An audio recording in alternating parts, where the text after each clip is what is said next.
If you hadn't tried smoked baked potato skins, you're completely missing out. Today I'm going to share with you how to smoke potato skins on the Traeger pellet grill. We're going to load them up with some cheddar cheese, bacon, sour cream, and chives for the ultimate game day snack. To make a big barbecue platter, we're going to use 8 russet potatoes.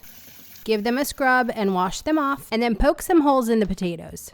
Rub the potatoes all over with 1 tablespoon olive oil and sprinkle with half a tablespoon of your favorite barbecue rub. Unless you already have the smoker going for something else, I recommend you just pop the potatoes in the oven and bake them at 400 degrees Fahrenheit for about 45 minutes to an hour until they're completely tender inside. In the same oven at 400 degrees Fahrenheit, I pop in a tray of bacon that's on a parchment paper lined baking sheet. Every 5 minutes I flip the bacon, and it's done cooking in about 15 to 20 minutes. To be honest, it's really hard not to eat all of the bacon at this point because it smells so good, but dice it up and set it aside.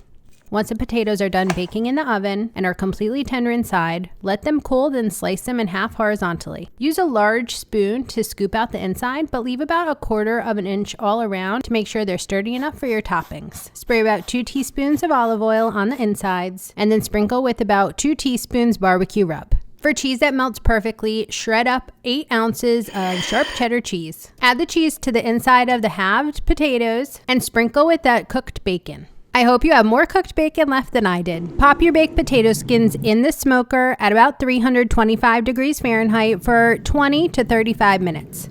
They're ready when the cheese is completely melted.